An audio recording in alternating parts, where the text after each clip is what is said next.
Good afternoon, my little friends. How are you this afternoon on this Wednesday afternoon? It is sunny here in Utah, and the little snow that we have is melted. But we are going to have Christmas story number 16. This is the 16th of December, so this is the 16th story that I would like to share with you, and it's called The Christmas Candle. So let's find out about the Christmas candle. We read a story about the Christmas candle, or the candle in the window. This is called the Christmas candle. Some of the pictures are a little dark, so I apologize for that.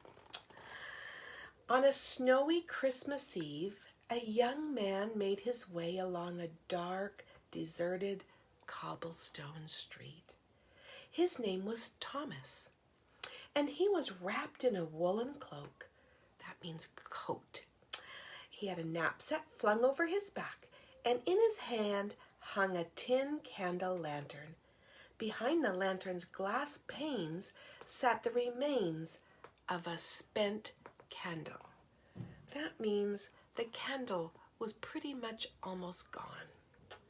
When he saw the glow of candlelight through the shop window of the chandler, the village candle maker, he hurried his steps, turning onto the snow-covered pathway. In Thomas's way stood a beggar, shaking his cup for coins.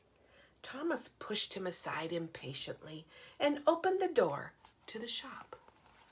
He wasn't being very nice to that man that was sitting outside the door asking for money, was he? Inside the shop, metal pots filled with tallow, which is part of the candle, and beeswax hung from a stone hearth. The old chandler stood with his sculptor's tools in his hands, surrounded by the beautiful creations he had made, all out of wax. "I am lucky to find you here," Thomas said. "The town is empty." The old man gazed silently at Thomas as the young man glanced about at the rows of sculpted candles. There were sprites and fairies, angels with see-through wings, and fragile princesses in gowns as delicate as lace. They smelled of myrrh and frankincense and meadow flowers. I don't know if you can see that in the picture, but there is all kinds of different kinds of candles in the shop. "You are a foolish old man," Thomas said. "You spend hours making beautiful things that devour themselves. How long before the flame melts an angel into an ugly clump of wax?" He pointed to a row of simpler candles. "I only need light. I will take one of those." The chandler looked steadily at Thomas. "The Christmas candles are of no good to you." Thomas was startled by the stern response, but he laughed. "It would do me much good. It would do me much good not to stumble in the dark. Are you playing me, old man? I will not pay more for your candle than it's worth." "It is only 4 coppers, but you may find it costly." The old man's words were strangely serious. So the old man makes beautiful candles, and Thomas, he just wants a plain, ordinary candle. "I have money. Give me the candle," Thomas shouted. "It is late, and my family is waiting for me. I need illumination to find my way." Then it is illumination you desire," the chandler asked softly. "That is what I need," Thomas replied. The candle maker nodded slowly. "So you do." He took a candle, dipped it over a flame, then place it inside the lantern's tin frame. Thomas dropped some coins on the counter and walked to the door. The old man's lips pursed in an odd, amused smile. "Merry Christmas, my brother," he said. The farewell surprised Thomas.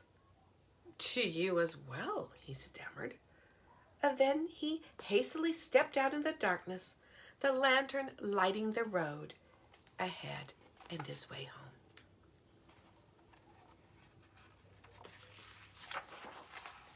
Thomas had traveled only a short distance when a shadow emerged from an alleyway. A robber, he thought. Fearfully, he held out his lantern. "Who's there?" he called. Then in the light of the candle, he saw it was only a frail woman, hustled against the cold. "Sir," cried the woman, "a pence, please? That's just a little coin, that's all it is." His eyes narrowed in contempt at the beggar. Then, as he looked at her more closely, he gasped. He knew that face. He knew that face well. It was his own mother. "Mother, what is this prank? Why do you greet me as a beggar?" There's the picture of the woman. And it's his mother that he sees. The woman stared at him. Just a pence, sir?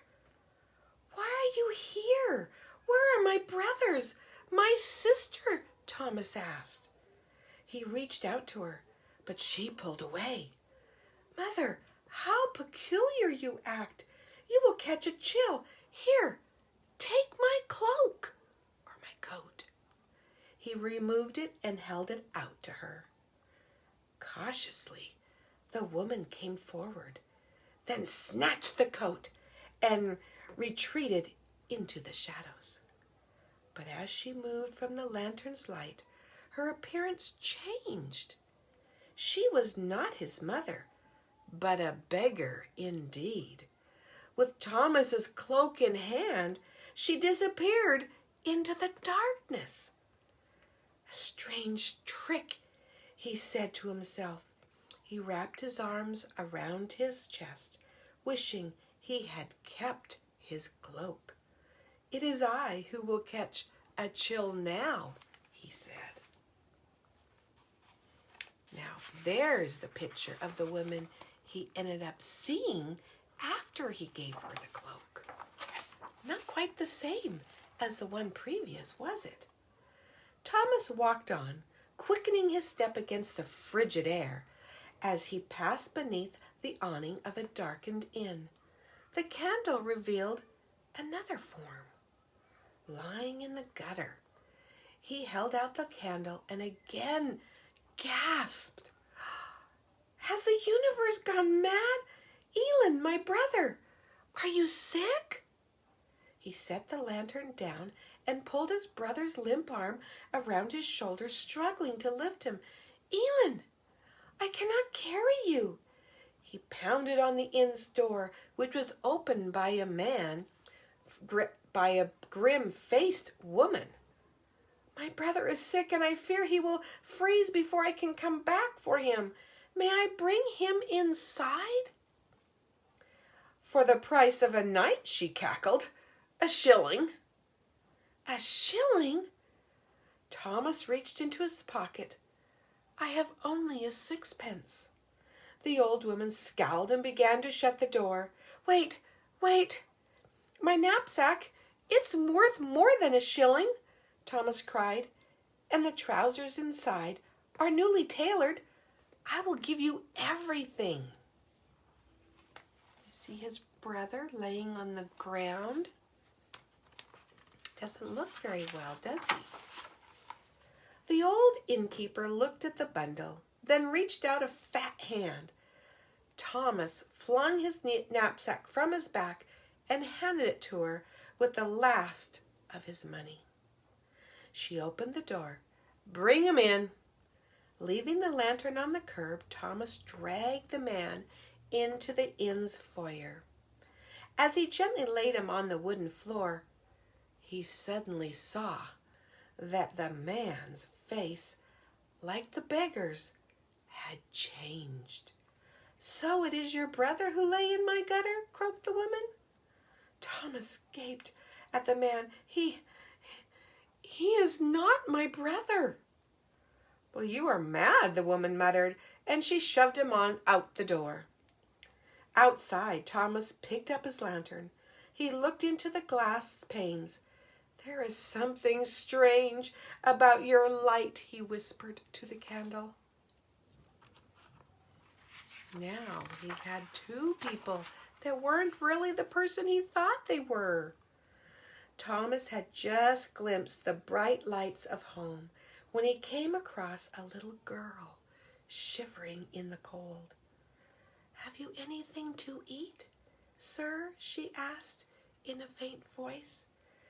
Thomas felt a stir in his chest. This child was tiny, no bigger than his sister. Suddenly, he pulled the lantern away.